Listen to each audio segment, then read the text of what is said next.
Nancy Pierre's family came to New York City from Haiti. They were Catholics and wanted what they thought best for their daughter, but she had other ideas. I just wanted to be, a superstar. I just thought that I was going to be in one of those Broadway plays. So at 21, she moved out of her parents' home and pursued a career in theater. As much as she enjoyed her acting gigs, she missed her family. The world of theater was competitive, and it was hard to make friends. I just was like, wow, I just feel so empty. I feel so alone. There's got to be something better. So I just continued doing what I was doing, and I started working at a store. Nancy shared her loneliness with one of her male co-workers at the store. So I'm explaining everything to him, how empty I'm feeling, and he was just pretty much saying to me, Allah can solve all of those problems. And then he started telling me about the women in Islam and how they're well respected because, after I left home, I was just nothing. So I felt like this is a good way for me to have respect and people to look at me like I'm just a woman of valor and a woman of integrity. So I just talked to him some more, and before you know it, we were dating. And I thought it was great, and he was someone to talk to, really the only person that would really understand me at that time. She enjoyed the close-knit fellowship she shared with her new friends at the mosque and immersed herself in the lifestyle of a Sunni Muslim. She abided by their strict dress code and prayed to Allah daily. But secretly, she had doubts, and on occasion read her Bible. But I still had this love for Jesus, in my own mind and my own heart. I was like, I could still hold on to Jesus. They don't know what's in my heart. Nancy began an intense study of the Quran and Islam. She often compared the Quran with her Bible. That brought up some serious questions about Jesus. I couldn't share my questions or my doubts, fears about Islam with any of my Muslim brothers and sisters because they already made it clear to me that Jesus was a prophet. And we need to be following the Honorable Elijah Muhammad, the Prophet Muhammad, and we need to solely be, we need to be focused on Allah. After attending the mosque for a few months, the acceptance Nancy received at first slowly turned into judgment and restriction. Now, it wasn't enough that she simply attend services and date a Muslim man. She was told she needed to change her personality.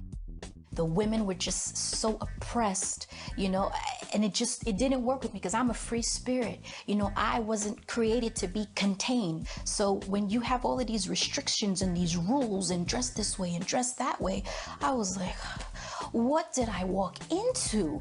There are times where you want to let your hair down. Nancy knew she needed to get out of Islam. It was always a battle, especially when I used to work at a restaurant up in Harlem. That's when I really set it off and just was like, that's it. That's when Nancy decided to leave the faith. But instead of telling the group she was leaving, she showed them. One day I just walked in to the restaurant where I was. I had shorts on, I had a tank top on, and I let them say whatever they want to say. And they were just like, sister, what happened? You just, disrobe? And I said, well, it's 101 degrees out here. And they said to me, well, it's hotter in the hellfire. Within a year of joining the Sunni sect, Nancy walked away and back into the world of acting. She landed a part as Diana Ross at New York's Motown Cafe. I was able to actually sing and do all the theatrics, and it was an amazing, amazing moment. But even in the midst of all of that, I still was lonely. That is, until she met Eric Pierre, a casting agent. The two spent a lot of time together, and Eric eventually proposed, but under one condition. If we get married, we have to start going back to church. And, I was like, sure, that's the best thing you could ever say to me because that's what I've been looking for that. I've been searching for that. But prior to that, we were going to a Bible study for actors. Tasha Smith, who's a very popular actress, who's an amazing evangelist. It was because of her that we actually gave our hearts to the Lord. A change took place in Nancy's heart when she realized she didn't need to pursue a rigid set of rules, but a personal relationship with Jesus Christ. I was doing a lot of things, but it had nothing to do with my heart. It did not impact the condition of my heart. Faith is having a relationship, which is what I have with Jesus. I believe in a book where my God has sent his son, Jesus Christ, for my sins. And he sacrificed his only son. For the past 10 years, Nancy has enjoyed the peace and freedom she found in Jesus, and she shares it wherever she goes. Nancy finished college and is a busy wife and mother of 4. You don't have to be perfect. You can come as you are to Christ and watch him do awesome things in your life.